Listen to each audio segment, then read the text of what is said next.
Hello everyone, সবাই কেমন আছো? আশা করি সবাই খুব ভালো আছো, সুস্থ আছো। তো এখন বাজে রাত 11:15 আর এখন রান্নাঘরে এসে দেখি যে রাত্রে খাওয়ার মতো কিছুই নেই। তো ঝটপট কী রান্না করব। তো তেল কড়াইতে দিয়ে তার মধ্যে কালো জিরে ফোড়ন দিয়ে আলু ভালো করে কষতে দিলাম। কষতে দিয়ে ভাবলাম যে যদি পোস্ত বেটে দিই তাহলে তো বেশ টেস্টি হবে জিনিসটা। তো এভাবেই আমি আলু পোস্তটা করে নিলাম। আর আলু পোস্ত যে করব, ওইদিকে মিক্সার গ্রাইন্ডারের কাছে খারাপ হয়ে, তাই জন্যে শিলে পোস্ত আর কাঁচা লঙ্কাটা দিয়ে ভালো করে পেস্ট করে নিলাম।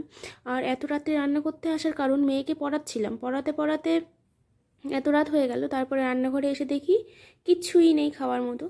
তাই জন্যেই এই আলু পোস্ত বানানোর সিদ্ধান্তটা নিলাম। আর একটা জিনিস, আলু পোস্তটা হলো, কিন্তু ফ্রিজের মধ্যে আরেকটা জিনিসও খুব সুন্দরভাবে সংরক্ষিত করা আছে। সেটা কি জানো? ওই যে তোমাদেরকে বলেছিলাম না, যে সর্ষের পাতা আর সর্ষের ফুল চুরি করে এনেছি। তো এদিকে আলু পোস্ত সিদ্ধ হতে লাগুক, আর আমি একটু ঘোমটা টোমটা দিয়ে নিই, কারণ চুরি করা জিনিস আনতে যাচ্ছি বলে কথা। তো খুব সযত্নে আমি প্লাস্টিকের মধ্যে করে গুছিয়ে রেখেছিলাম। তো সেটাই আজ বের করার পালা। তো এটা আমি ভালো করে ধুয়ে নেব, কারণ সর্ষে যতই গাছের উপরে থাকুক না কেন, বালি হয়তো নেই, তবুও ভালো করে ধুয়ে নেওয়াটাই ভালো, কারণ সর্ষেতে প্রচুর তো সার আর তেল দেয়া হয়। তো তাই জন্যেই ভালো করে জলে ভালো করে ধুয়ে নিচ্ছিলাম। আর ধোয়ার পরে এদিকে বেসন তো আছে, কিন্তু লঙ্কার গুঁড়ো শেষ হয়ে গেছিলো। তো লঙ্কার গুঁড়ো যেহেতু শেষ হয়ে গেছিলো, বেসনের মধ্যে তো একটু লঙ্কার গুঁড়ো ঝাল না দিলে ভাল লাগবে না, তাই জন্যে কাঁচা লঙ্কা আর একটু আদা আর যাতে পকোড়াগুলো ক্রিস্পি হয়, তাই জন্যে চালের গুঁড়োটাও ভালো করে বেটে নিয়েছিলাম। মানে চালের গুঁড়ো করা ছিল না, তাই চালটা ভালো করে বেটে নিয়েছিলাম।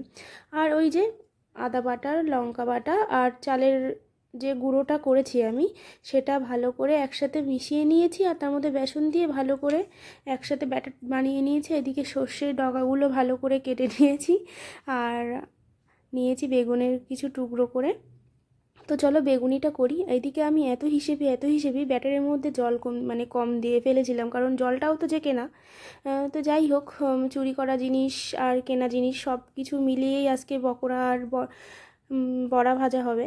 তো এদিকে বেগুনগুলো অবশ্যই কেনা, বেগুনগুলো আর চুরি করা না। তো সেই বেগুনগুলো ভালো করে দিয়ে আমি বেগুনি করে নিলাম। আর এদিকে দুপুরে কি রান্না হয়েছিল এক ঝলকে দেখে নাও। সর্ষের পাতা বাটা, ফুলকপি আলুর চচ্চড়ি, বেগুন ভাজা আর ভেটকি মাছের ঝাল।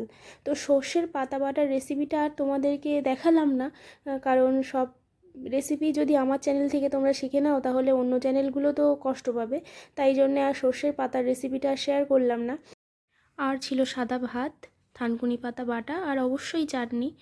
তো এটা দিয়ে দুপুরবেলা মোটামুটি খাওয়া দাওয়া কমপ্লিট হয়ে গেছিলো। রাত্রিবেলা আর কিছুই ছিল না। তো যাই হোক, এইদিকে বেগুনি ভাজা মোটামুটি কমপ্লিট। আর এই যে বেগুনি, কী টেস্ট! ওই যে চালের গুঁড়োর গুণ সব, আমার হাতে কোনো জাদু নেই, যত জাদু সব চালের গুঁড়োয় আর ওই লঙ্কা আর ওই আদা। তোমরা তো খেতে পাচ্ছ না, ওই জন্য বুঝতে পারছো না যে কী মুচমুচে হয়েছে সে, আর কি অনেকেই হয়তো মনে মনে ভাববে যে চুরি করা জিনিস নিয়ে আবার ভিডিও করছে। অ্যাকচুয়ালি কি বলো তো, ছোটোবেলার থেকে শিখেছিলাম কারো জিনিস না বলে নিতে নেই, কিন্তু ওই নিয়ে ফেলেছে, এখন তো আর কিছু করার নেই। ওই জন্য ভিডিওটার মাধ্যমে তাদেরকে বলতে চাই, মানে যে হচ্ছে বাগানের মালিক, তাকে, দেখুন আপনার বাগানের থেকে আমি ফুল আর পাতা না বলে চেয়ে নিয়ে এসছি, তাই জন্যে আমি খুব দুঃখিত।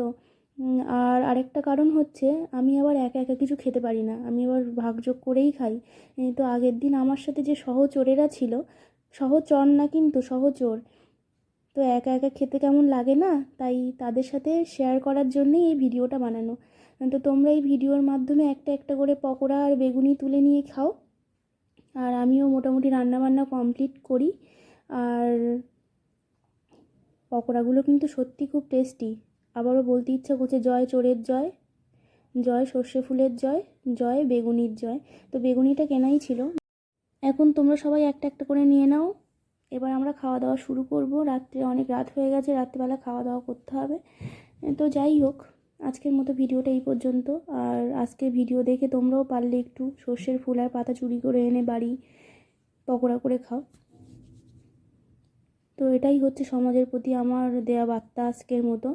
তো সবাই ভালো থেকো, সুস্থ থেকো, আর আমার ভিডিওগুলো দেখো। আর ভালো লাগলে অবশ্যই লাইক কমেন্ট শেয়ার করো, আর সবাই একবার বললো জয় চোরের জয়। টাটা।